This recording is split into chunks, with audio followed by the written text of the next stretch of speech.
Boa tarde a todos. Muita paz. Que Jesus possa luarizar os nossos corações, nos envolvendo na sua ternura e no seu amor. E que ao retornarmos para os nossos lares, nós possamos para lá levar as benesses que a espiritualidade já semeia aqui nesse nosso ambiente de trabalho e de oração. Antes de iniciarmos a abordagem e tratar do tema da tarde, ainda existe esperança. É importante que eu manifeste aqui o meu sentimento de profunda gratidão na pessoa do presidente desta casa, desta federativa, pelo nosso companheiro Marco Lima, que tem nos apoiado, o DIGE dessa casa na pessoa do Paulo, que sempre apoia o nosso trabalho. Trabalhamos para crianças, jovens e adultos, mas prioritariamente para crianças e jovens, porque escrever para o público adulto é muito chato. Então, o que me comove e me emociona realmente é escrever para as crianças, embora eu tenha aí, acho que 15 ou 18 livros publicados para o público adulto. Vivemos dias realmente muito difíceis, onde as pessoas, em muitas situações, se indagam se ainda existe esperança para o quadro atual vivenciado pela sociedade. Ali é um pai que afirma ter imensa dificuldade de se relacionar com o filho. Acolá é um filho que se aproxima de nós e diz que não consegue entabular uma conversa com os pais. Mais adiante é uma criança que é criada tendo o Google como babá. Tem uma criança, certamente, nesse instante, que tem todo o acesso ao conteúdo que a internet oferece. E esse conteúdo da internet é dos mais variados. Todavia, é preciso que se tenha conhecimento, principalmente discernimento, para lidar com uma ferramenta tão preciosa. Haja visto que existem sites hoje que ensinam os jovens a se suicidar. Existem páginas de Facebook e redes sociais que cultuam frases que incitam a criança e o jovem à prática do suicídio. Do tempo que eu comecei a falar até esse instante, não se passaram 5 minutos, mas a cada 40 segundos uma criatura se suicida no mundo. Então, até o final do nosso encontro, que se dará às 20 para meia-noite, é isso, Paulo?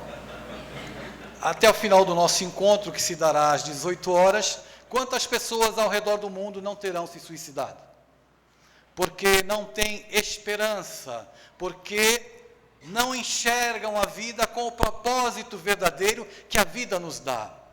E nós outros que hoje nos reunimos aqui, nesta casa de trabalho e de oração, temos a lente do Espiritismo, que vem lançar uma luz nova sobre os relacionamentos humanos, principalmente nos relacionamentos familiares, onde, infelizmente, na maioria das vezes, a educação não é propositiva, é uma educação impositiva, e os pais terminam por confundir autoritarismo com autoridade, o que é bem diferente, em que muitas vezes, preocupados, obviamente, com o futuro dos filhos, os pais impõem a educação e perdem a grande oportunidade de estabelecer um relacionamento em que façam papel de pais, mas permitam-se a ouvir os filhos, porque quem fala com os filhos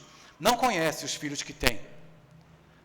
Mas quem conversa com os filhos, evidentemente, tem a possibilidade de conhecer a criatura com quem interage. O interlocutor dentro de casa não é um corpo de 5 anos, de 15, de 17, de 20. Aquele corpo físico abriga um espírito milenar que já viveu tantas vezes.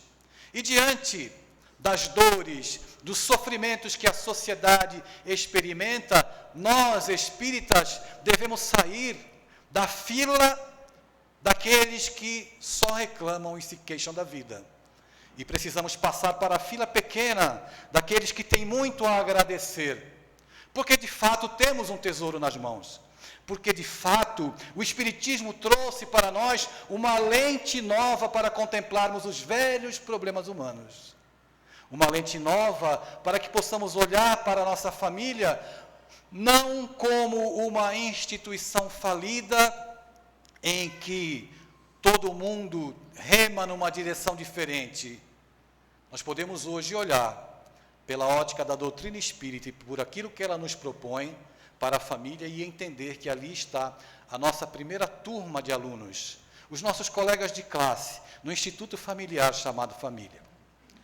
Só para que nós possamos ter uma vaga ideia desse manancial, dessa fonte de luz que é o Espiritismo, eu gostaria de trazer aqui para a nossa reflexão o prefácio do Evangelho segundo o Espiritismo, para que, nesse prefácio, que tem apenas 4 parágrafos, nós possamos nos debruçar, e nos instantes em que a dor e as lágrimas chegarem à nossa alma, em que as nossas pernas ameaçarem dobrar diante do peso das provas que a vida nos impõe, principalmente no trato com a família e nos nossos relacionamentos sociais, nós podemos nos debruçar. Não é preciso ler o livro inteiro. É claro que quanto mais lermos, aprendermos e estudarmos, mais nos fortaleceremos. Mas eu gostaria de fazer alguns comentários e tecer uma abordagem sobre o prefácio do livro, ditado pelo Espírito Verdade, para nossa análise e reflexão. Quando nós afirmarmos que o mundo anda sem esperança, eu posso contestar veementemente. Ainda existe esperança, e essa esperança continua sendo Jesus. Eu posso atestar e relatar um fato que inúmeras vezes já narrei, onde temos a oportunidade de conversar.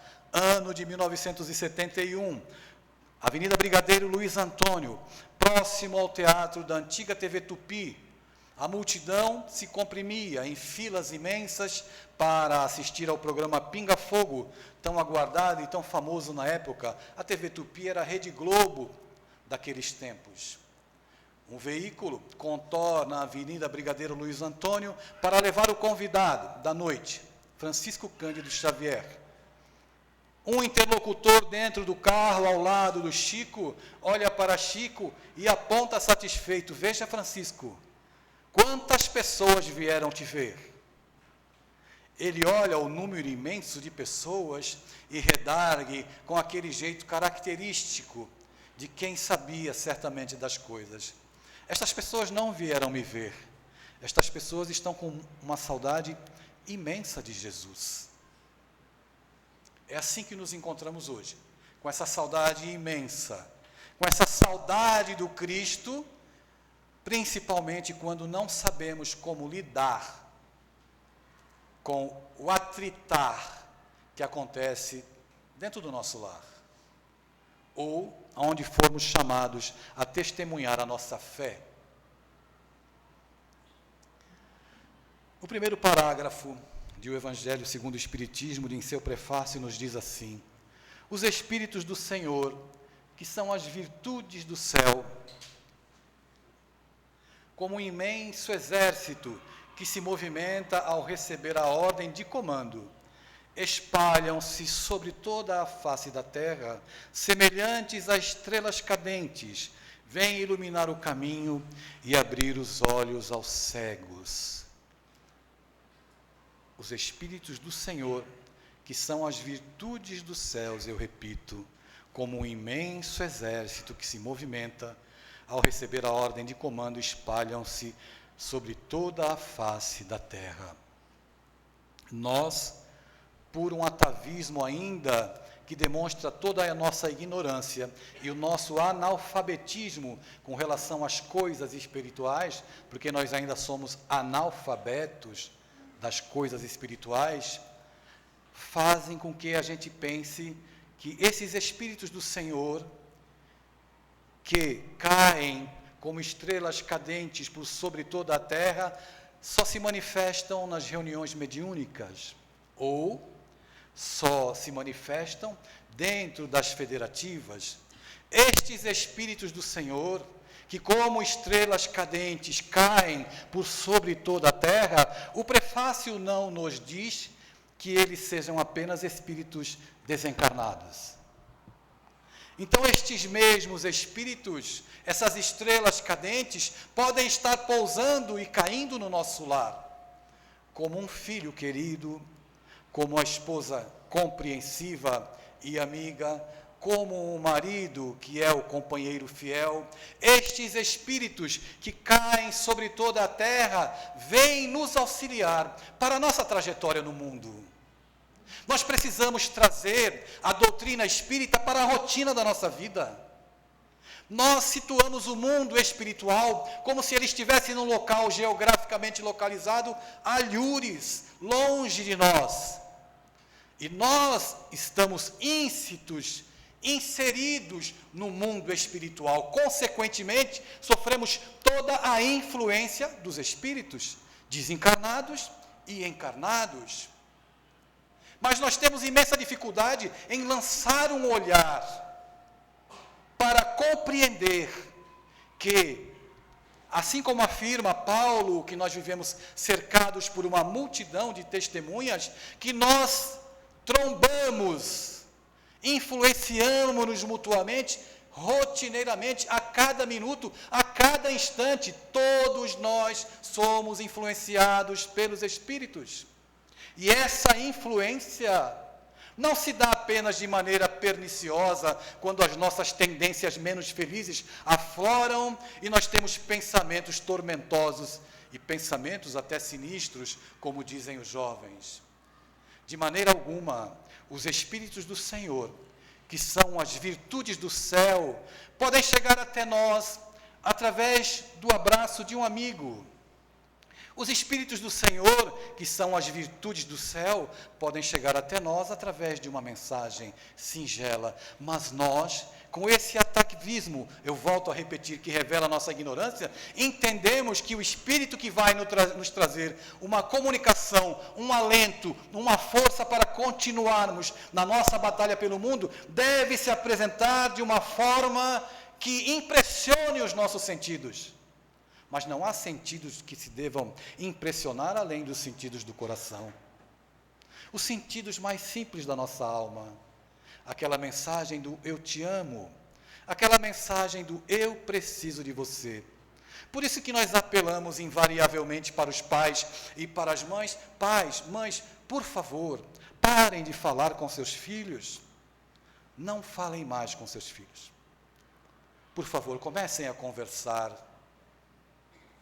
Conversem com seus filhos. Aproveitem a oportunidade e o ensejo de descobrir quem são essas criaturas. Quem são estes que dividem o espaço doméstico conosco? Allan Kardec, em O Livro dos Espíritos, indaga para as entidades venerandas acerca de quem são esses espíritos. E eles respondem de maneira tão clara a nos dizer que existem filhos, pais obtusos com filhos inteligentes, e filhos obtusos com pais inteligentes. Tem filho que você coloca no alto da montanha, empurra e nem assim o danado rola. Tem filho que você coloca no alto da montanha, quando você vira para olhar, ele já voou. Ele já bateu asas, porque ele tem as suas conquistas milenares, a sua capacidade espiritual, das conquistas que ele amealha através das vidas sucessivas, dentro do nosso lar, esse verdadeiro palco de diversidades espirituais, se apresenta comprovando a realidade da reencarnação. Não adianta, nos dias de hoje, acreditarmos que nós transitaremos pela terra com a responsabilidade, com a missão de pais e de mães, sem que, principalmente com o bombardeio das mídias, a influenciar diariamente os filhos e os próprios pais, não atravessaremos esse trânsito pela vida aqui na terra, sem que nós nos aproximemos de fato desses filhos. Aproximar-se não significa entrar em processo de permissividade constante, onde a eles tudo seja possível. Os filhos precisam de não. Eles precisam receber não.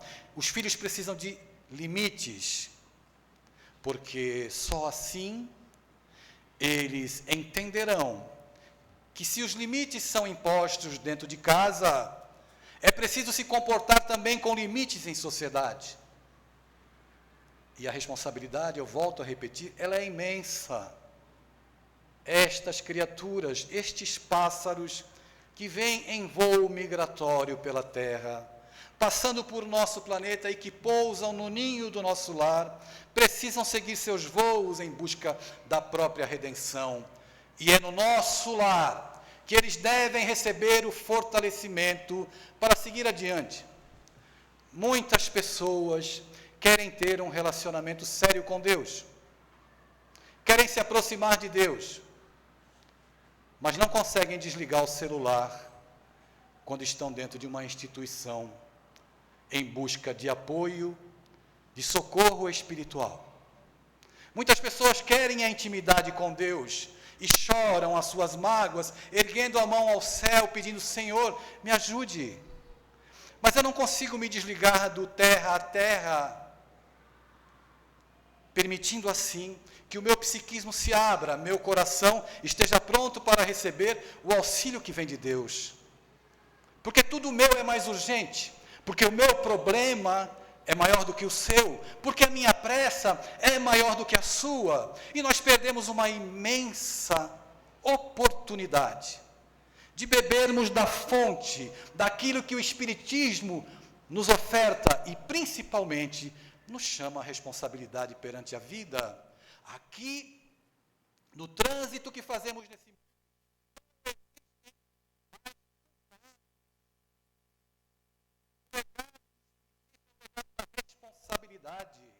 é o legado da era nova, onde cada um de nós é responsável pela própria vida.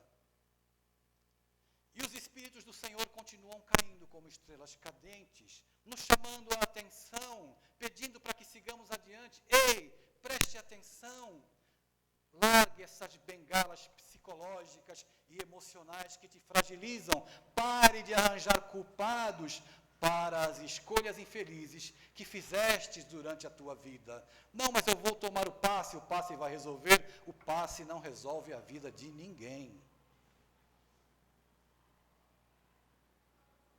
O passe auxilia como possibilidade terapêutica, e a sua duração é até o primeiro mau pensamento, quando eu me retiro do ambiente espírita. Mas a educação que o Espiritismo oferece, essa sim faz a diferença, porque ela me capacita, me habilita a viver nesse mundo de provas e expiações, me dá as asas para que eu possa voar pelo céu das minhas escolhas, para que eu possa ser feliz, para que eu possa construir o meu futuro, sem que para isso eu deva responsabilizar a ninguém sobre aquilo que me acontece.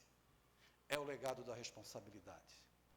É o chamamento de Deus para nos dizer: tu fostes criado simples e ignorante, mas tens aí a estrada da imortalidade para palmilhar o teu caminho segundo as tuas próprias escolhas. Reter-se na lamentação e na queixa, perder a oportunidade de, no momento em que eu me proponho a ter uma comunhão com Deus e eu me omitir, nós não poderemos dizer amanhã que os Espíritos do Senhor, que vieram à Terra para nos alertar, e que em muitas vezes, como eu disse ontem lá no Leopoldo Cirne, esses Espíritos do Senhor vêm como o Cirineu para nos ajudar a carregar a cruz em forma de esposa, de mãe, de avó, de amigo, aquele Cirineu que nos auxilia. A cruz pesa, eu não consigo lidar com as provas que a vida me apresenta, mas o Cirineu vem. A nossa cruz emocional e espiritual se torna mais amena quando nós nos permitimos nos fazer humildes Entender que não somos credores da vida, absolutamente, somos todos devedores. E os nossos pensamentos, principalmente o primeiro pensamento do dia, aquele que começa a nortear o dia que teremos, deve ir em busca do sentimento de gratidão. Gratidão sempre. Gratidão a toda hora, seja qual for o problema que eu vivencie. Certamente, sentado ao seu lado esta tarde, pode ter alguém que vivencie um problema imensamente maior do que o seu. Mas como nós não sabemos o que se passa, nós continuamos ainda naquela posição de entender que a vida deve me servir e não o contrário, eu que tenho que servir a vida. Dentro de casa, a esposa deve me servir, o filho deve me obedecer. Dentro de casa, o comportamento cristão, o pedido do Cristo, também pode ser muito bem aplicado como uma pedagogia para um relacionamento mais equilibrado, a partir do momento em que eu entendo em que eu posso ser um servidor também dentro do lar. Eu posso manter o meu papel de pai com a autoridade que o meu exemplo deve caracterizar a minha autoridade de pai. Mas eu posso ser um servidor do meu filho quando eu percebo que ele está falando alguma bobagem, que eu não concordo e que naquele instante pode se estabelecer a pancadaria verbal entre os dois, eu posso agir como servidor silenciando momentaneamente, para no momento correto chamar meu filho à fala e explicar e orientar por que ele não deve agir daquele jeito. Os jovens hoje, as crianças, querem saber por quê. No meu tempo era um tempo de repressão. Sentávamos à mesa, me permitam o parêntese, e não podíamos abrir a boca, porque meu pai não permitia. O momento da refeição era uma hora sagrada, como é de fato o momento da refeição, mas um momento de estabelecimento de proximidade entre a família. E nós devemos almoçar juntos, fazer as refeições juntos, porque é um momento especial. Nesses momentos, os sirineus e as estrelas cadentes, esses espíritos que caem no céu da nossa vida, estão ali para, com uma frase, o relato de um fato de um dia, ou a observação verdadeira e sincera do comportamento dos nossos filhos, nós possamos observar o que se passa com eles. Para que não surja amanhã aquele ser estranho, esquisito, que parece que você não conhece, porque você não educou daquele jeito. Mas ele foi dando sinais. E os filhos, infelizmente, alguns se suicidam. E eles dão sinais ao longo do tempo. Eu escrevo muito para jovens, me permitam. Escrevo para jovens, faço programa de rádio para jovens, e eles me escrevem dizendo que querem se suicidar. Um quer se suicidar porque sente desejo por um outro garoto como ele. A garota quer se suicidar porque tem dificuldade em administrar a própria sexualidade. O outro quer se suicidar porque o pai deseja que ele faça algo que ele não quer fazer e que se sente infeliz. Mas eu afirmo, ainda existe esperança, e essa esperança está na possibilidade de levarmos para o nosso lar e principalmente para a nossa vida, não um comportamento santificado que ainda não temos possibilidade de exercer. Mas temos sim a possibilidade de levar os ensinamentos de Jesus para irmos exercitando pacientemente em nós, para depois ele reverberar naqueles que amamos.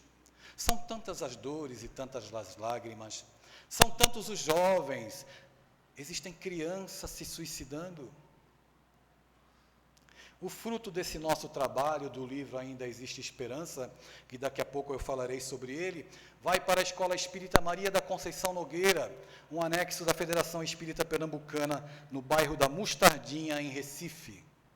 E lá nós temos dramas que vocês não podem imaginar. Meninas de 15 anos que já praticaram o aborto 2 vezes. Um garoto se jogou da ponte outro dia em Recife. Qual é o nome da ponte, Ana Paula? Qual é? Esse nome que ela falou. bota o Colombó, não é isso? O garoto se suicidou, sabe por quê? Porque ele é homoafetivo, e o pai gosta de espancá-lo por causa disso. Não tendo com quem conversar, ele preferiu se suicidar. Mas, felizmente, ele não logrou o suicídio. E alguns jovens que estavam próximos à ponte mergulharam e o salvaram daquelas águas. Estes dramas, que parecem estar tão distantes de nós, porque alguém pode me afirmar assim, mas na minha casa está tudo bem, eu tenho filhos que estudam, eu tenho os filhos responsáveis, tudo corre bem na minha casa, até o dia em que chega um agregado. Até o dia em que vem alguém trazer o peso das suas dores e dificuldades para cobrar dentro do nosso lar o auxílio que nós podemos dar para essas crianças e para esses jovens. Nós que somos reencarnacionistas, podemos ter cruzado já em um semáforo aqui em João Pessoa com o nosso tataravô, num semáforo, ou não? Hein, pessoal? Respondam logo para acabar logo, tá certo? Sem dúvida alguma, a reencarnação possibilita essa realidade. Então, nós temos que aproximar tudo isso de nós, da nossa vida cotidiana, da nossa vida dentro de casa, dos desafios que nos são impostos. E os Espíritos prosseguem em o prefácio do Evangelho segundo o Espiritismo.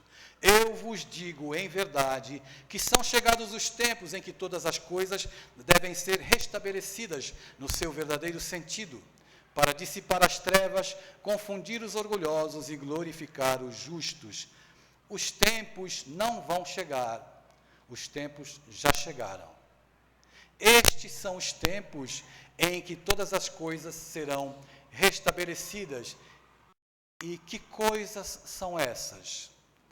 O reino do Espírito, o reino das coisas que fazem verdadeiramente sentido, daquele essencial que assevera Saint-Exupéry no livro O Pequeno Príncipe, aquele essencial que é invisível aos nossos olhos, mas que fala de perto ao nosso coração e é certamente o que nos traz felicidade. Os tempos são chegados de estabelecer-se um instante em que nós possamos instalar dentro de nós, edificar dentro de nós o reino dos céus, que nós entendemos também que esteja a alhures. Os tempos são chegados em que nós devemos passar pela porta estreita, não pelaquela porta estreitinha que a dieta vai fazer com que a nossa barriga encolha e a gente possa passar. A porta estreita, que se refere a Jesus, ela está dentro do nosso coração. A porta estreita a que se refere Jesus é aquela que pede que abandonemos a violência, é aquela que pede que abandonemos a maledicência. A porta estreita que está dentro de nós é aquela que pede que deixemos o homem velho do lado de fora. É a nossa porta de Damasco. As entradas de Damasco. Vivemos o tempo em que muitos já caem do cavalo. Nós outros estamos caindo do cavalo. E estamos ficando cegos. Se continuarmos a agir com tamanha indiferença com relação às dores que existem no mundo, mas que principiam dentro da nossa casa, nós continuaremos cegos. Mas se nos fizermos humildes e estabelecermos de fato um relacionamento honesto e sincero com Deus, se conseguirmos trazer para o nosso dia a dia atitudes renovadas, eu não estou aqui falando de atitudes santificadas, eu estou dizendo que é preciso modificar o estado do nosso comportamento para permitir que o amor e que o bem chegue até nós, porque aí, diante dessa nova perspectiva de vida, diante dessa perspectiva, dessa visão nova, principalmente que o Espiritismo nos oferece, nós teremos condições de enxergar a luz E quando enxergarmos a luz do Consolador, nós teremos condições de dizer: Senhor, o que tu queres que eu faça? Poderemos nos levantar, poderemos nos erguer, seja qual for a dor e a prova que o seu coração vivencie nesses dias. Que você olhe para um lado, olhe para o outro e não veja saída e esperança. Existe sim esperança. Existe sim a possibilidade de você refazer, recomeçar, caminhar em direção aos teus sonhos. Mas é preciso que se tenha a crença, e ela nasce em nós. É preciso que se volte para si mesmo. É preciso que o Espiritismo entre e a gente haja dentro dele. Não é mais o Cristo que vive, é o Cristo que vive em mim, dizia Paulo. Paulo, o ex-doutor da lei, quantas perseguições, quantas maldades, quantos crimes em nome daquilo que ele acreditava. Todavia, para ele, os olhos espirituais foram abertos e ele se predispôs a enxergar a vida de uma nova forma.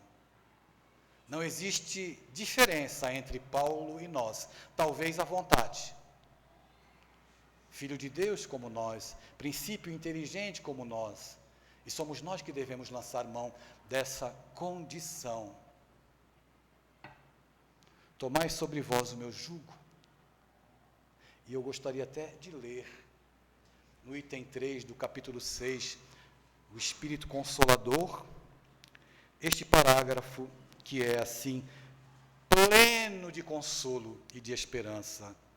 O Consolador prometido: se me amais, guardai os meus mandamentos, e eu rogarei a meu Pai, e ele vos enviará outro Consolador, a fim de que fique eternamente convosco o Espírito de verdade, que o mundo não pode receber porque não o vê e absolutamente não o conhece. Mas quanto a vós, conhecê-lo-eis, e nós estamos aqui conhecendo, o Espiritismo está nos apresentando, ele é o Espírito Consolador.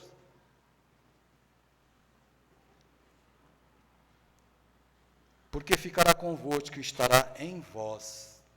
Mas o Consolador, que é o Santo Espírito que meu Pai enviará, em meu nome vos ensinará todas as coisas e vos fará lembrar de tudo o que vos tenho dito. João 14, 15 a 17 e 26.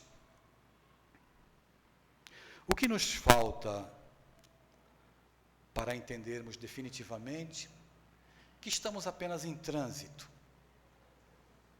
e que um dia esse trânsito terá fim aqui na Terra. O que nos falta para compreender que o que de melhor podemos levar é o amor que ofertamos, o bem que fazemos, os espíritos que despertamos dentro da nossa casa. Muitos acreditam que é preciso se entregar a verdadeiro holocausto para que o mundo se modifique. No entanto, apenas dentro do nosso lar, se a nossa mudança de atitude se der, a sociedade começará a se transformar, porque é preciso modificar cada coração humano para que o mundo se transforme. As grandes vozes do céu ressoam como o toque da trombeta e os coros dos anjos se reúnem.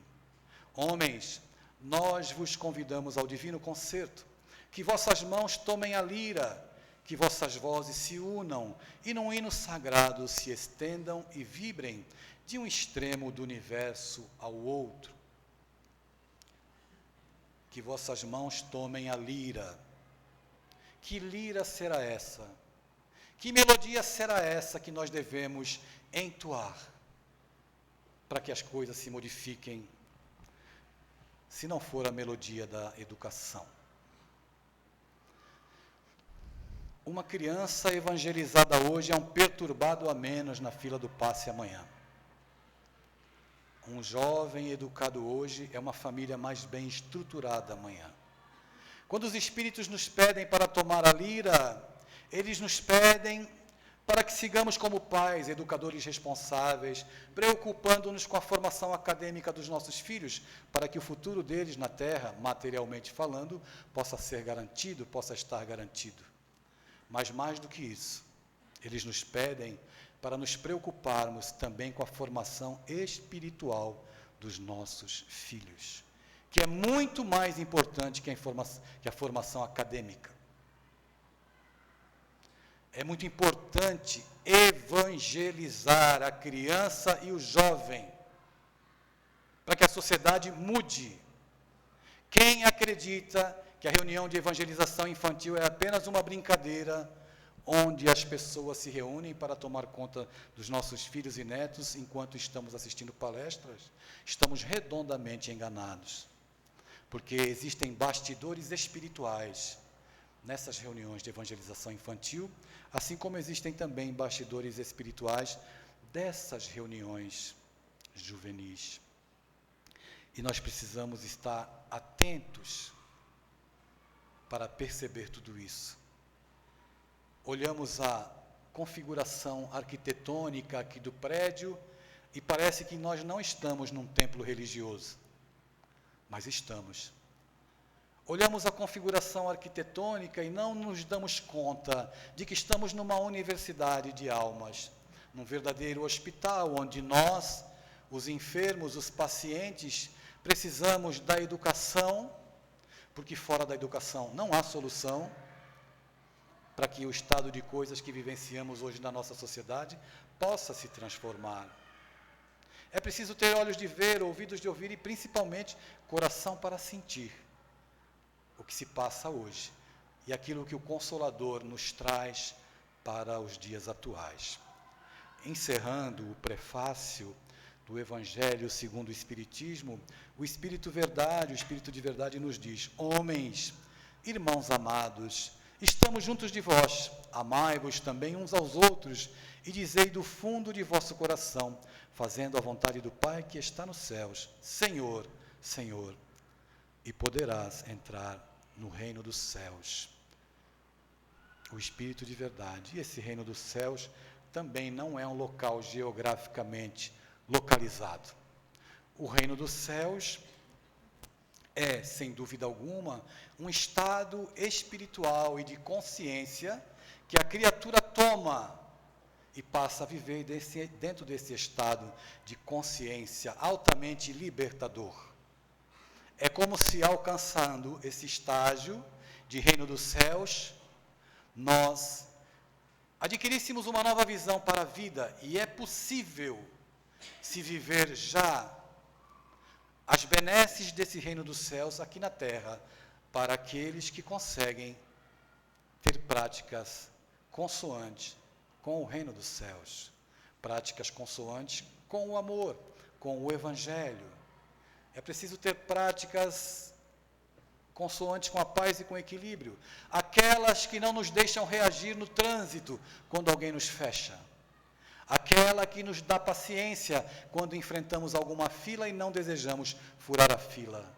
Já é um estado de consciência positivo, para que mesmo que o mundo à nossa volta esteja experimentando o caos, nós possamos experimentar o bem, a paz e o amor dentro do nosso coração. Eu gostaria de, nesses minutos que nos restam, tecer apenas alguns comentários e contar uma história. A respeito do livro Ainda Existe Esperança, que foi um trabalho, uma obra que nós levamos muito tempo para nos decidir a trabalhar, porque já com tantos livros publicados, nós hesitamos muito em colocar o pescoço na guilhotina do trabalho mediúnico, não por falta de consciência ou de confiança, mas porque acreditávamos que com a idade que eu já tenho, que sou jovem há mais tempo, que não havia necessidade de enveredar agora para trabalhar com esse aspecto mediúnico. Mas o Espírito me disse que eu só escrevia para os jovens até onde os meus olhos enxergavam, que eu não tinha uma visão para enxergar o lado espiritual. Então, após apresentar o texto para a família, fazer uma análise doutrinária com um companheiro capacitado da própria FEB. Nós recebemos o texto, entregamos para a família, que identificou a presença do Espírito. A mãe dele é quem fez o prefácio da obra. E nós lançamos esse livro para ajudar a Escola Espírita Maria da Conceição Nogueira. Um livro que fala dos bastidores espirituais das reuniões de evangelização infantil, que fala dos bastidores espirituais das reuniões de evangelização juvenil e, principalmente, fala para nós os bastidores espirituais das escolas. O que acontece nos bastidores espirituais das escolas hoje? Onde a violência campeia, as drogas, o sexo e tudo mais. Como é que se dá esse processo obsessivo em cima da criança e do próprio jovem, para que esses espíritos tenham todo esse campo aberto?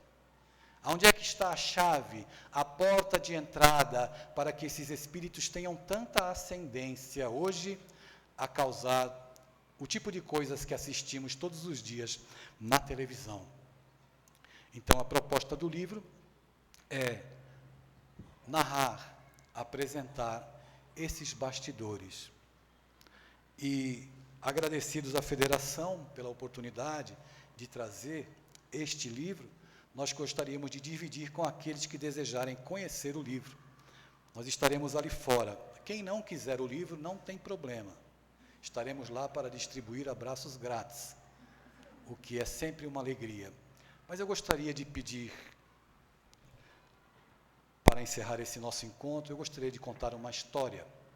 Como alguém que escreve histórias para crianças, que tenho na contação de história o meu maior prazer, eu quero pedir a vocês licença para contar uma história que não fui eu que escrevi. Essa história quem escreveu foi a vida. E a vida, em seus escritos, ela é sempre caprichosa e surpreendente. Essa história se passou conosco quando eu residia em Santos e frequentava uma instituição na zona do Meretrício, fundada por dois amigos meus, um médico e um dentista, que desafiaram-se mutuamente. Eles queriam ganhar bônus hora em uma encarnação, então decidiram-se a fundar um centro espírita na beira do cais, onde acontecia toda sorte de prostituição. Eles, então, alugaram uma casa muito antiga, uma construção que tinha até porão, final do século XIX, aquelas construções bem antigas. Decidiram-se pelo nome da casa Centro Espírita e Caridade Dr. Luiz Monteiro de Barros. Marcaram o dia da inauguração, divulgaram, eu vou relembrar, uma zona do Meretrício. Colocaram a placa, dia da inauguração, palestra, fulano de tal. Chegou o dia, a hora, abriram a porta da instituição e o público começa a chegar. Gente bêbada, gente defecada, gente urinada, gente sem camisa, homens negros altos de peruca e minissaia.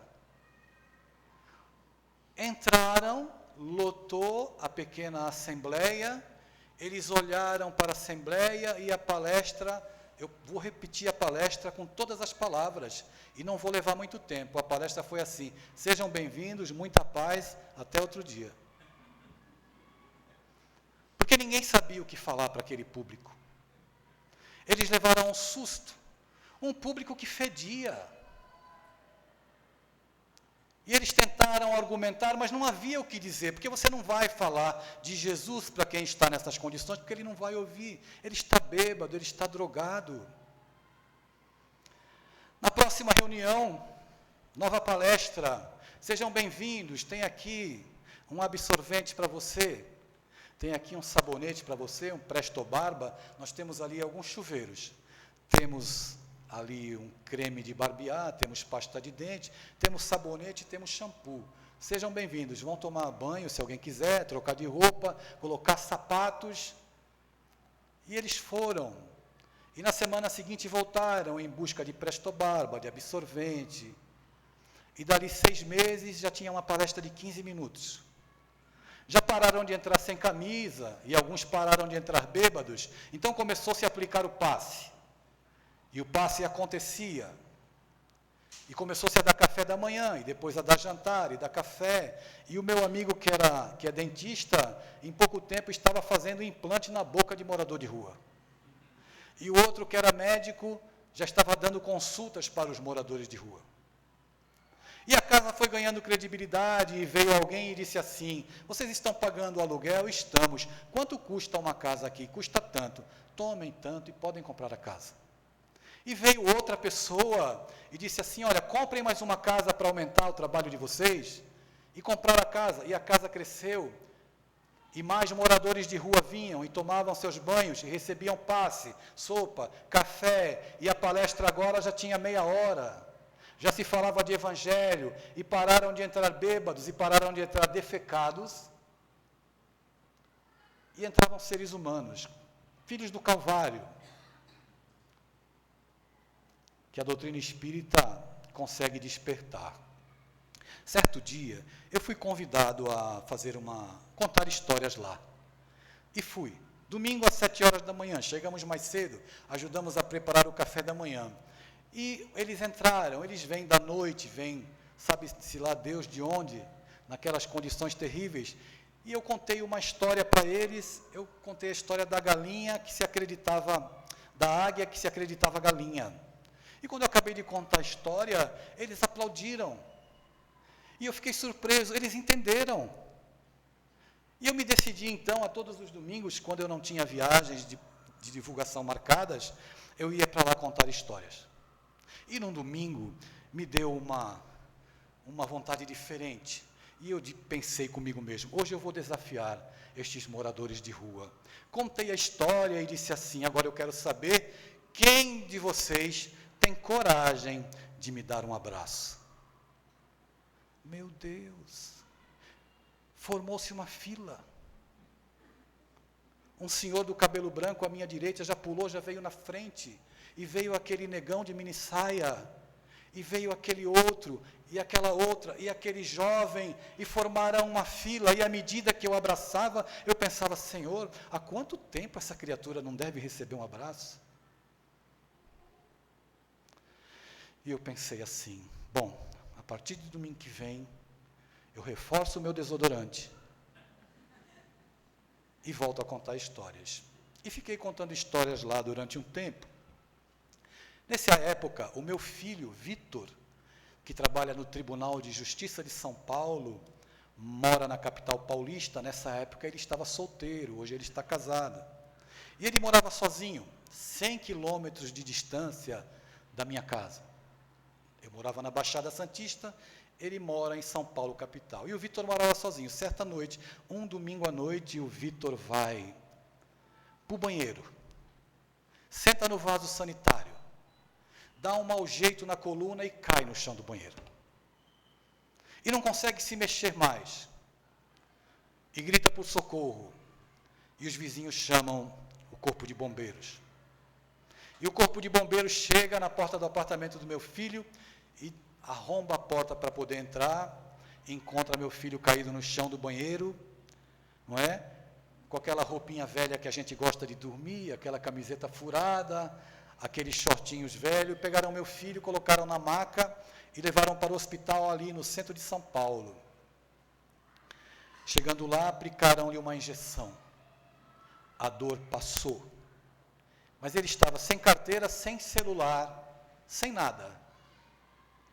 E ele pensou: bom, eu moro a 2,5 km daqui. Eu vou a pé para casa, porque não tem outro jeito. E ele saiu às 4h30 da manhã, no centro de São Paulo, caminhando em direção ao apartamento dele. Quando ele passa em um viaduto, ele ouve uma voz: ei, ei! Ele se vira, era um morador de rua. O morador de rua se aproxima do meu filho, olha para ele e diz assim: nossa, você está mal, hein? Vem aqui que eu vou te dar um chinelo. Ele deu um chinelo para o meu filho. Agora, eu posso fazer uma prece por você. Ele fez uma prece pelo meu filho. E antes que meu filho fosse embora, ele disse: eu posso te dar um abraço?